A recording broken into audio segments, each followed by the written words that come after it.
Hello everyone, welcome back to my YouTube channel Rashmi Kannada vlogs. ನಾನು ಚೆನ್ನಾಗಿದ್ದೀನಿ. I hope ನೀವು ಚೆನ್ನಾಗಿದ್ದೀರಾ ಅಂತ ಭಾವಿಸ್ತೀನಿ. ನೈಟ್ ಊಟಕ್ಕೋಸ್ಕರ ಆಲೂ ಪರೋಟ ಮತ್ತು ಕ್ಯಾರೆಟ್ ಲಡ್ಡುನ ಮಾಡ್ಕೊಂಡಿದ್ದೆ. ತುಂಬಾ ಚೆನ್ನಾಗಿ ಬಂದಿತ್ತು ಕ್ಯಾರೆಟ್ ಲಡ್ಡು. ಯಾವಾಗಲೂ ನಾವು ಕ್ಯಾರೆಟ್ ಹಲ್ವನ ಮಾಡ್ತಿರ್ತೀವಲ್ಲ, ಒಂದ್ಸಲ ಲಡ್ಡುನ ಟ್ರೈ ಮಾಡಿ ನೋಡಿ. ರೆಸಿಪಿ ತುಂಬಾ ಸಿಂಪಲ್ ಆಗಿದೆ, ಖಂಡಿತ ನೀವು ಒಂದ್ಸಲ ಟ್ರೈ ಮಾಡಿ ನೋಡಿ.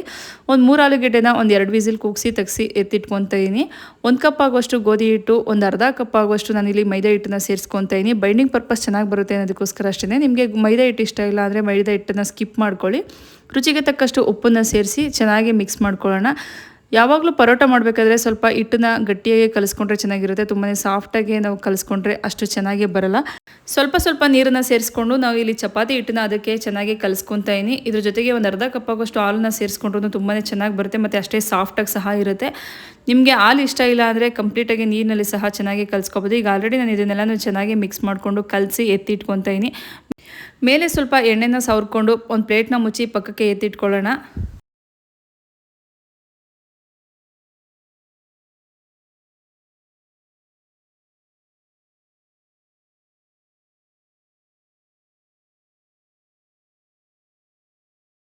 ಆಲ್ರೆಡಿ ನಾವು ಬೇಯಿಸಿ ಇಟ್ಕೊಂಡಿದ್ವಲ್ಲ ಆಲೂಗೆಡ್ಡೆನ, ಅದನ್ನು ಸ್ವಲ್ಪ ಕೂಲ್ ಆಗೋಕ್ಕೆ ಬಿಟ್ಟಿದೆ. ಅದನ್ನು ಸಹ ಸಿಪ್ಪೆ ತೆಗೆದು ಸ್ಮ್ಯಾಶ್ ಮಾಡ್ಕೊಳ್ಳೋಕ್ಕೆ ಒಂದು ಬೌಲ್ಗೆ ಟ್ರಾನ್ಸ್ಫರ್ ಮಾಡ್ಕೊತಾ ಇದ್ದೀನಿ. ಸಿಪ್ಪೆನೆಲ್ಲ ತೆಗೆದಾದ್ಮೇಲೆ ಚೆನ್ನಾಗಿ ಒಂದು ಸ್ಪೂನ್ ಸಹಾಯದಿಂದ ಸ್ಮ್ಯಾಶ್ ಮಾಡ್ಕೊಳ್ಳೋಣ. ಒಂದೂ ಗಂಟಿಲ್ದೇ ಇರೋ ಥರ ನೀಟಾಗಿ ಸ್ಮ್ಯಾಶ್ ಮಾಡಿಕೊಂಡು ಇದಕ್ಕೆ ಒಂದು 3 ಈರುಳ್ಳಿ, ಒಂದು 3 ಹಸಿಮೆಣ್ಸಿಕಾಯಿ, ಸ್ವಲ್ಪ ಕೊತ್ತಂಬರಿ ಸೊಪ್ಪನ್ನು ತೊಗೊಂಡಿದ್ದೀನಿ.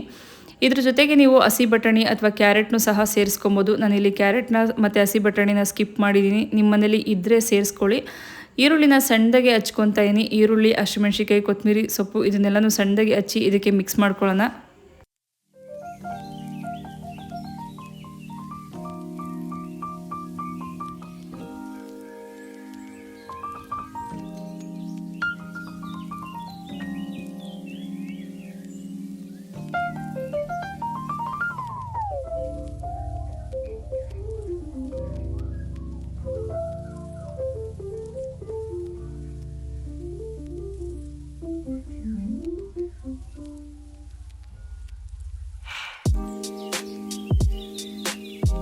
ಒಂದೂವರೆ ಟೇಬಲ್ ಸ್ಪೂನ್ ಆಗೋಷ್ಟು ಚಿಲ್ಲಿ ಪೌಡರ್, ಒಂದು ಅರ್ಧ ಟೇಬಲ್ ಸ್ಪೂನ್ ಆಗೋಷ್ಟು ಗರಂ ಮಸಾಲೆ, 1 ಟೇಬಲ್ ಸ್ಪೂನ್ ಆಗೋಷ್ಟು ಧನಿಯಾ ಪುಡಿ, ಸ್ವಲ್ಪ ರುಚಿಗೆ ತಕ್ಕಷ್ಟು ಉಪ್ಪನ್ನು ಸೇರಿಸ್ಕೊಂಡು ಚೆನ್ನಾಗಿ ಮಿಕ್ಸ್ ಮಾಡಿಕೊಂಡು ಇದನ್ನು ಒಂದು ಉಂಡೆಗಳಾಗಿ ಕಟ್ಟಿ ಸಪ್ರೇಟ್ ಎತ್ತಿಟ್ಕೊತಾ ಇದ್ದೀನಿ.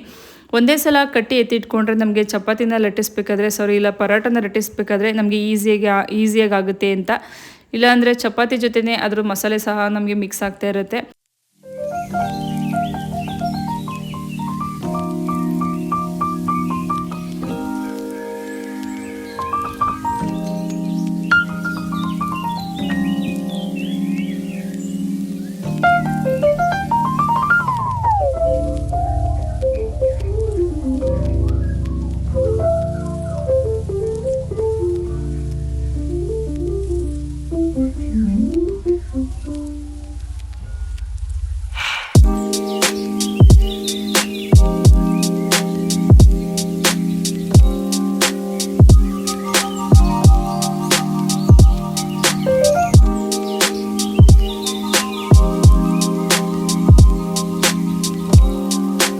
ಆಲ್ರೆಡಿ ನಾವು ಕಲಸಿ ಇಟ್ಕೊಂಡಿದ್ದಂಥ ಚಪಾತಿ ಜೊತೆಯಲ್ಲಿ ನಾವು ಮಾಡಿಟ್ಕೊಂಡಿರುವಂಥ ಆಲೂಗೆಡ್ಡೆಯನ್ನು ಸಹ ಇದ್ರ ಜೊತೆ ಸೇರಿಸ್ಕೊಂಡು ಚೆನ್ನಾಗಿ ಚಪಾತಿ ಹಿಟ್ಟಿನ ಅದಕ್ಕೇನೆ ಅಥವಾ ನಿಮ್ಗೆ ಎಷ್ಟು ತೆಳು ಬೇಕಾಗುತ್ತೆ ಅಷ್ಟು ತೆಳುವಾಗಿ ನಿಧಾನದಲ್ಲೇ ಒತ್ಕೊಂಡ್ರೆ ಆಗೋಗುತ್ತೆ. ಇದಕ್ಕೆ ಬಟರ್ ಅಥವಾ ತುಪ್ಪನ ಬಳಸ್ಕೊಂಡು ಬೇಯಿಸ್ಕೊಂಡ್ರೆ ತುಂಬಾ ಚೆನ್ನಾಗಿ ಬರುತ್ತೆ. ರುಚಿ ಅಷ್ಟೇ ಚೆನ್ನಾಗಿರುತ್ತೆ. ಈಗ ನಾವು ಹೋಟೆಲೆಲ್ಲ ತಿಂತಿರ್ತೀವಲ್ಲ ಆ ಥರ ಟೇಸ್ಟ್ ಬರುತ್ತೆ ಅನ್ನೋದಕ್ಕೋಸ್ಕರ ಸ್ವಲ್ಪ ಬಟರ್ನ ಆ್ಯಡ್ ಮಾಡ್ಕೊಂಡು ನಾನು ಬಟರ್ನ ಸೇರಿಸ್ಕೊಂಡು ಎರಡೂ ಕಡೆಯೂ ಚೆನ್ನಾಗಿ ಬೇಯಿಸ್ಕೊಳ್ಳೋಣ. ತುಂಬ ಜನ ಹೇಳ್ತಾ ಇರ್ತಾರೆ ಚಪಾತಿನ ಒತ್ತಿದ್ರೆ ಅಥವಾ ಪೂರಿನ ಒತ್ತಿದ್ರೆ ಅದು ನೀಟಾಗಿ ಉಬ್ಬಲ್ಲ ಅಂತ.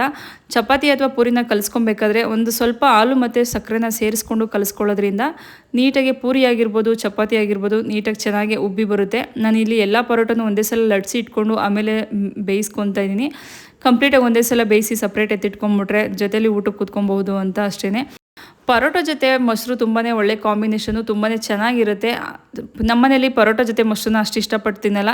ಹಾಗಾಗಿ ನನಗೆ ಇದಕ್ಕೊಂದು ಬೇಳೆ ದಾಲು ಸಹ ಮಾಡ್ಕೊಂಡಿದ್ದೆ. ದಾಲು ಅಷ್ಟೇ ತುಂಬಾ ಚೆನ್ನಾಗಿ ಬಂದಿತ್ತು. ಪರೋಟನೆಲ್ಲ ಕಂಪ್ಲೀಟಾಗಿ ಸುಟ್ಟು ಸಪ್ರೇಟ್ ಎತ್ತಿಟ್ಕೊಂಡ್ಮೇಲೆ ಒಂದು ಸ್ವೀಟ್ ರೆಸಿಪಿ ಸಹ ಮಾಡ್ಕೊಂಡಿದ್ದೆ. ಕ್ಯಾರೆಟ್ ಲಡ್ಡುನ ಮಾಡ್ಕೊಂಡಿದ್ದೆ. ಫಸ್ಟ್ ಒಂದು ಸಲ ಟ್ರೈ ಮಾಡಿದೆ, ತುಂಬಾ ಚೆನ್ನಾಗಿ ಬಂದಿತ್ತು. ಹಾಗಾಗಿ ನೆಕ್ಸ್ಟ್ ಟೈಮ್ ಜೊತೆ ವೀಡಿಯೋನ ಶೇರ್ ಮಾಡ್ಕೊಳ್ಳೋಣ ಅಂತ ಅಂದ್ಕೊಂಡು ಇವತ್ತು ಕ್ಯಾರೆಟ್ ಲಡ್ಡುನ ಮಾಡ್ಕೊತಾ ಇದ್ದೀನಿ. ಅದಕ್ಕೆ ಬೇಕಾಗಿರುವಂಥ ಎಲ್ಲ ಇಂಗ್ರೀಡಿಯೆಂಟ್ಸ್ನು ಆಲ್ರೆಡಿ ರೆಡಿ ಮಾಡಿ ಇಟ್ಕೊಂಡಿದ್ದೆ. ತುಂಬಾ ಬೇಗ ಆಗೋಗುತ್ತೆ. ಈ ಮಕ್ಕಳು ಸ್ವೀಟ್ನ ಜಾಸ್ತಿ ತಿಂತಾರೆ ಅನ್ನೋಂಥವ್ರಿಗೆ ಇದನ್ನು ಮಾಡ್ಕೋಬೋದು. ಈ ಬೇಕ್ರಿ ತಿಂಡಿಗಳನ್ನ ನಾವು ಆಲ್ಮೋಸ್ಟ್ ಅವಾಯ್ಡ್ನ ಮಾಡ್ಬೋದು. ಕ್ಲಾಸಿಂದ ಬಂದ ತಕ್ಷಣ ಒಂದೊಂದು ಕೊಟ್ಟರೆ ತುಂಬಾ ಇಷ್ಟಪಟ್ಟು ತಿಂತಾರೆ. ಒಂದು 3-4 ಡೇಸ್ ಇಟ್ಕೊಂಡು ಆರಾಮಾಗಿ ತಿನ್ಬೋದು ಅಂತ ಒಂದು ಪ್ಯಾನ್ನ ಇಟ್ಕೊಂಡಿನಿ. ಒಂದು ಅರ್ಧ ಕಪ್ ಆಗೋಷ್ಟು ತುಪ್ಪನ ಸೇರಿಸ್ಕೊಂಡು ಡ್ರೈ ಫ್ರೂಟ್ಸ್ನ ಹಾಕ್ಕೊತಾ ಇದ್ದೀನಿ. ನಿಮಗೆ ಯಾವ ಡ್ರೈ ಫ್ರೂಟ್ಸ್ ಇಷ್ಟ ಇರುತ್ತೆ ಅದನ್ನು ಇದ್ರ ಜೊತೆಗೆ ಆ್ಯಡ್ ಮಾಡ್ಕೊಬೋದು. ಬಟ್ ಡ್ರೈ ಫ್ರೂಟ್ಸ್ ತುಂಬ ಜಾಸ್ತಿನೇ ಹಾಕಿದ್ರೆ ಲಡ್ಡು ತುಂಬಾ ರುಚಿಯಾಗಿ ಬರುತ್ತೆ. ನಾನು ಇಲ್ಲಿ ಡ್ರೈ ಫ್ರೂಟ್ಸ್ನೆಲ್ಲ ಚೆನ್ನಾಗಿ ಫ್ರೈ ಮಾಡಿ ಸಪ್ರೇಟ್ ಎತ್ತಿಟ್ಕೊತಾ ಇದ್ದೀನಿ. ಈ ಟೈಮಲ್ಲಿ ತುಂಬಾ ಬಿಸಿಲಿರೋದ್ರಿಂದ ಸ್ಕಿನ್ನು ತುಂಬಾ ಡ್ರೈ ಅಂತ ಅನ್ನಿಸ್ತಾ ಇರುತ್ತೆ. ಕೆಲವ್ರಿಗೆ ಏನು ಯಾವುದೇ ಮಾಯ್ಶ್ಚರೈಸರ್ ಅಪ್ಲೈ ಮಾಡಿದ್ರೂ ಆ ಸ್ಕಿನ್ ಡ್ರೈನೆಸ್ಸು ಹೋಗಿರಲ್ಲ. ಅಂಥವ್ರಿಗೆ ಇದೊಂದು ಟಿಪ್ಸ್ ಉಪಯೋಗ ಆಗಬಹುದು ಅಂತ ಅಂದ್ಕೊಂಡಿನಿ. ಒಂದು ಅರ್ಧ ಕಪ್ ಆಗೋಷ್ಟು ತೆಂಗಿನಕಾಯಿ ತುರಿನ ಮಿಕ್ಸಿಲಿ ಚೆನ್ನಾಗಿ ಗ್ರೈಂಡ್ ಮಾಡಿ ಅದನ್ನು ಹಾಲನ್ನ ತೊಗೊಂಡು ಕೈ ಕಾಲಿಗೆ ಮುಖಕ್ಕೆ ಅಪ್ಲೈ ಮಾಡಿ ಒಂದು ಹಾಫ್ ಆನ್ ಅವರ್ ಬಿಟ್ಟು ನಾವು ಫೇಸ್ ವಾಶ್ ಮಾಡ್ಕೊಳ್ಳೋದ್ರಿಂದ ನಮ್ಮ ಸ್ಕಿನ್ ಡ್ರೈನೆಸ್ಸು ಸ್ವಲ್ಪ ಕಮ್ಮಿ ಆಗುತ್ತೆ. ತುಪ್ಪದಲ್ಲಿ ಡ್ರೈ ಫ್ರೂಟ್ಸ್ನೆಲ್ಲ ಹುರಿದು ಸಪ್ರೇಟ್ ಎತ್ತಿಟ್ಕೊಂಡ್ಮೇಲೆ ಈಗ 1 ಕಪ್ ಆಗೋಷ್ಟು ರವೆನ ಸೇರಿಸ್ಕೊತಾ ಇದ್ದೀನಿ.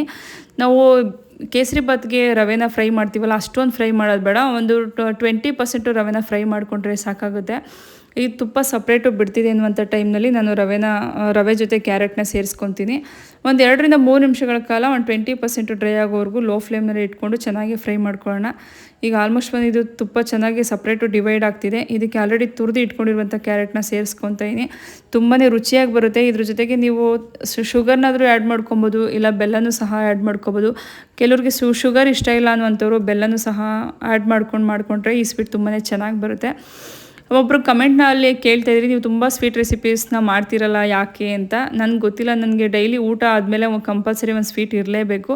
ಸೊ ಹಾಗಾಗಿ ನಾನು ಸ್ವೀಟ್ ರೆಸಿಪಿನ ಜಾಸ್ತಿ ಶೇರ್ ಮಾಡ್ತೀನಿ ಮತ್ತು ನನಗೆ ಪರ್ಟಿಕ್ಯುಲರಾಗಿ ಮಾಡಿ ಇಟ್ಕೊತೀನಿ. ನನಗೆ ಊಟ ಆದಮೇಲಾಗಲಿ ಅಥವಾ ನನಗೆ ಮಲ್ಕೋಬೇಕಾರಾಗಲಿ ಏನಾದರೂ ಒಂದು ಸ್ವೀಟ್ ರೆಸಿಪಿನ ತಿನ್ನೋದನ್ನು ಅಭ್ಯಾಸ ಮಾಡ್ಕೊಂಬಿಟ್ಟಿದ್ದೀನಿ. ಕ್ಯಾರೆಟೆಲ್ಲ ಒಂದು 2-3 ನಿಮಿಷಗಳ ಕಾಲ ಸ್ವಲ್ಪ ಸಾಫ್ಟ್ ಆಗ್ತಿದೆ ಅನ್ನುವಂಥ ಟೈಮ್ನಲ್ಲಿ ಒಂದು ಅರ್ಧ ಕಪ್ ಆಗೋಷ್ಟು ಶುಗರ್ನ ಸೇರಿಸ್ಕೊತಾ ಇದ್ದೀನಿ. ಇದ್ರ ಬದಲು ನೀವು ಆರ್ಗ್ಯಾನಿಕ್ ಬೆಲ್ಲನೂ ಸಹ ಸೇರಿಸ್ಬೋದು. ಆಲ್ರೆಡಿ ನಾನು ಸುಮಾರು ವೀಡಿಯೋಸ್ನಲ್ಲಿ ಇದನ್ನು ಹೇಳಿದ್ದೀನಿ. ನಿಮಗೆ ಸಕ್ಕರೆ ಇಷ್ಟ ಇಲ್ಲ ಅಂದರೆ ಬೆಲ್ಲನ ಸೇರಿಸ್ಕೊಂಡು ಮಾಡ್ಕೊಳ್ಳಿ. ಟೇಸ್ಟ್ ಅಂತೂ ಏನು ಡಿಫ್ರೆಂಟ್ ಅಂತ ಏನಿರಲ್ಲ. ಮತ್ತು ಬೆಲ್ಲ ಯೂಸ್ ಮಾಡೋದ್ರಿಂದ ತುಂಬಾ ಚೆನ್ನಾಗಿ ಬರುತ್ತೆ ಟೇಸ್ಟು. ನಮಗೆ ಬೆಲ್ಲ ಅಷ್ಟು ಇಷ್ಟ ಆಗಲ್ಲ. ಸೊ ಹಾಗಾಗಿ ನಾನು ಶುಗರ್ನ ಆ್ಯಡ್ ಮಾಡ್ಕೊಂಡಿದ್ದೀನಿ. ಒಂದಿಬ್ಬರು ಕಮೆಂಟ್ನಲ್ಲಿ ಕೇಳ್ತಾಯಿದ್ರಿ, ನೀವು ತುಂಬ ಸ್ವೀಟ್ ರೆಸಿಪೀಸ್ನ ಮಾಡಿರ್ತೀರಲ್ಲ ಯಾಕೆ ಅಂತ. ಏನೋ ಗೊತ್ತಿಲ್ಲ, ನಾನು ಅಭ್ಯಾಸ ಮಾಡ್ಕೊಂಬಿಡೀನಿ. ಊಟ ಆದ ತಕ್ಷಣ ನನಗೆ ಏನಾದರೂ ಒಂದು ಸ್ವೀಟ್ ಇರಲೇಬೇಕು, ಅಥವಾ ಮಲ್ಕೊಳ್ಳೋಕೆ ಮೊದಲಿಗೆ ನಾನು ಸ್ವೀಟ್ ಯಾವ್ದಾದ್ರು ತಿಂದೇ ಮಲ್ಕೊಳ್ಳೋದು. ಸೊ ಹಾಗಾಗಿ ಮನೇಲೇ ಮಾಡ್ಕೊಳ್ಳೋದಕ್ಕೆ ನಾನು ಜಾಸ್ತಿ ಪ್ರಿಪೇರ್ನ ಇಟ್ಕೊಂಡಿರ್ತೀನಿ, ಸ್ಟಾಕ್ ಇಟ್ಕೊಂಡಿರ್ತೀನಿ. ಸೊ ಇದೆಲ್ಲ ಚೆನ್ನಾಗಿ ಡ್ರೈ ಆಗಿದೆ. ಸಕ್ಕರೆ ಮತ್ತು ಕ್ಯಾರೆಟ್ ಎಲ್ಲ ಚೆನ್ನಾಗಿ ಮಿಕ್ಸ್ ಆಗಿದೆ. ಇದಕ್ಕೆ ನಾವು ಆಲ್ರೆಡಿ ಫ್ರೈ ಮಾಡಿ ಇಟ್ಕೊಂಡಿದ್ದಂಥ ಡ್ರೈ ಫ್ರೂಟ್ಸು ಮತ್ತು ಸ್ವಲ್ಪ ಎಕ್ಸ್ಟ್ರಾ ಡ್ರೈ ಫ್ರೂಟ್ಸ್ನ ಸೇರಿಸ್ಕೊತಾ ಇದ್ದೀನಿ. ಸ್ವಲ್ಪ ಏಲಕ್ಕಿ ಪುಡಿನ ಸೇರಿಸ್ಕೊತಾ ಇದ್ದೀನಿ. ಇದನ್ನೆಲ್ಲ ಸೇರಿಸಿ ಚೆನ್ನಾಗಿ ಒಂದು ಸಲ ಮಿಕ್ಸ್ ಮಾಡ್ಕೊಳ್ಳೋಣ. ಬಿಸಿ ಇದ್ದಾಗಲೇ ಉಂಡೆನ ಮಾಡ್ಕೊಬೇಕು. ತಣ್ಣಗಾಗೋದ್ಮೇಲೆ ಅದು ಉಂಡೆ ನೀಟಾಗಿ ಕಟ್ಟೋಕ್ಕಾಗಲ್ಲ. ನಾನು ಬಿಸಿ ಇರ್ಬೇಕಾದ್ರೆ ಉಂಡೆನ ಮಾಡಿ ಸಪ್ರೇಟ್ ಎತ್ತಿಟ್ಕೊತಾ ಇದ್ದೀನಿ. ನಿಮಗೂ ಅಷ್ಟೇ ಹೊರಗಡೆಯಿಂದ ತಂದು ತಿನ್ನುವಂಥವ್ರು, ಸ್ವೀಟ್ನ ಜಾಸ್ತಿ ಇಷ್ಟಪಡುವಂಥವ್ರು ಈ ಥರದ ರೆಸಿಪಿಗಳನ್ನ ಟ್ರೈ ಮಾಡಿ ನೋಡಿ. ಕ್ಯಾರೆಟಿಂದನೂ ಮಾಡ್ಬೋದು, ಬೀಟ್ರೂಟಿಂದನೂ ಮಾಡ್ಬೋದು. ಬೀಟ್ರೂಟಲ್ಲೂ ಅಷ್ಟೇ ತುಂಬ ಚೆನ್ನಾಗಿ ಮಾಡ್ಬೋದು ಸ್ವೀಟ್ ಐಟಮ್ಸ್ನ. ಹೊರಗಡೆ ತಿಂದು ನಮ್ಮ ಆರೋಗ್ಯನ ಹಾಳು ಮಾಡ್ಕೊಳ್ಳೋದ್ರ ಬದಲು ಅಂತ ತಿನ್ನಲೇಬೇಡಿ ಅಂತಲ್ಲ, ಕೆಲವೊಂದು ಐಟಮ್ಸ್ನ ಸಾಧ್ಯವಾದಷ್ಟು ಮನೇಲೇ ಮಾಡಿ ತಿನ್ನೋದನ್ನು ಅಭ್ಯಾಸ ಮಾಡ್ಕೊಳ್ಳಿ. ನಾನು ನೈಟ್ ಊಟಕ್ಕೋಸ್ಕರ ಆಲೂ ಪರೋಟ ಮತ್ತು ಕ್ಯಾರೆಟ್ ಲಡ್ಡುನ ಮಾಡ್ಕೊಂಡಿದ್ದೆ. ತುಂಬಾ ಚೆನ್ನಾಗಿ ಬಂದಿತ್ತು. ನನ್ನ ವೀಡಿಯೋಸ್ ಏನಾದರೂ ನಿಮಗೆ ಇಷ್ಟ ಆದರೆ ಅಥವಾ ಯೂಸ್ಫುಲ್ ಅಂತ ಅನಿಸಿದ್ರೆ ಒಂದು ಲೈಕ್ ಮಾಡೋದನ್ನು ಮರಿಬೇಡಿ. ಐ ಹೋಪ್ ನಿಮಗೆ ಈ ವಿಡಿಯೋ ಇಷ್ಟ ಆಗಿದೆ ಅಂತ ಭಾವಿಸ್ತೀನಿ. ಇಷ್ಟ ಆಗಿದರೆ ಒಂದು ಲೈಕ್, ಕಮೆಂಟ್ ಆ್ಯಂಡ್ ಸಬ್ಸ್ಕ್ರೈಬ್ ಮಾಡೋದನ್ನು ಮರಿಬೇಡಿ. Thank you for watching my YouTube channel Rashmi Kannada vlogs.